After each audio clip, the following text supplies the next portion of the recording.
Oh, I'm sorry. I was just listening to some tunes down here by the river that never flows, and I noticed that there are a number of songs that have a very unique beginning. Maybe you've heard them, whether it's the big bombastic keyboard introduction to the final countdown or the blazing guitar solo at the beginning of Sweet Child of Mine. And I know that reveals my age a little bit, and that's okay.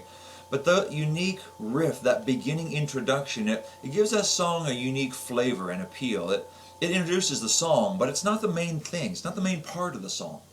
Likewise, an appetizer before dinner, it's delicious, but it's not the main course.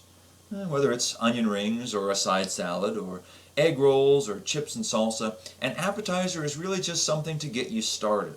And the time is coming soon when you will decide whether or not you're going to get started back to church, or maybe get started going to church in the first place.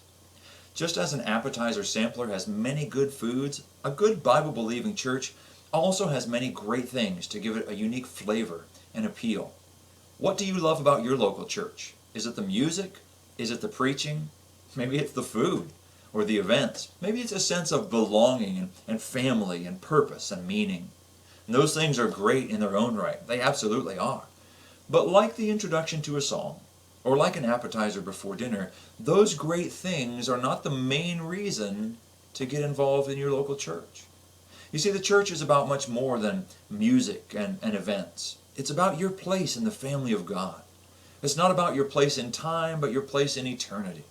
Maybe today you feel like you're missing out on something, or something's missing from your life. Maybe you're tired of searching and coming up empty. Maybe you've tried church and you've been hurt or let down. You've seen handshakes with hypocrisy. You've experienced a greeting with gossip, and you're afraid to get hurt again. And I understand that. I really do.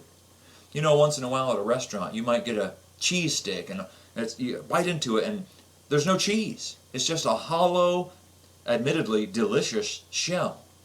How does that happen? I don't know. Or maybe you get that onion thing, you know, it's that great big onion, it's all cut up, and you tear it apart, and it's overcooked or undercooked. Ugh.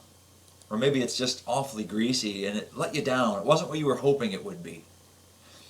One bad appetizer wouldn't be enough to make you stop eating altogether. Don't allow a negative experience, or even a few negative experiences, to be the reason you don't go back to church. You're likely to get let down no matter where you go, eventually. And sometimes that even happens in the church. But when that happens in a church, it can only mean one thing: that they allow imperfect people to go there.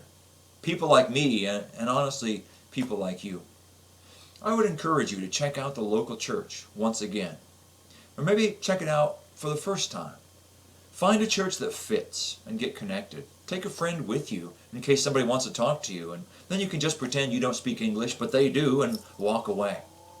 Maybe you know it's just about time you get back to church, or just about time you get going to church.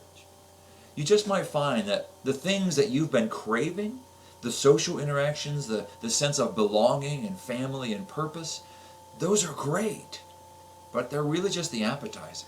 And there's much, much more that you weren't even expecting. I'm Brian Smeal, and I invite you to check out your local Alliance Church. If you're in the Jefferson, Pennsylvania county area, I would invite you to check us out at brookvillealliancechurch.com. You can find our website or follow us on Facebook, and one day soon I hope that you can join us in person. We'll see you then, and God bless you.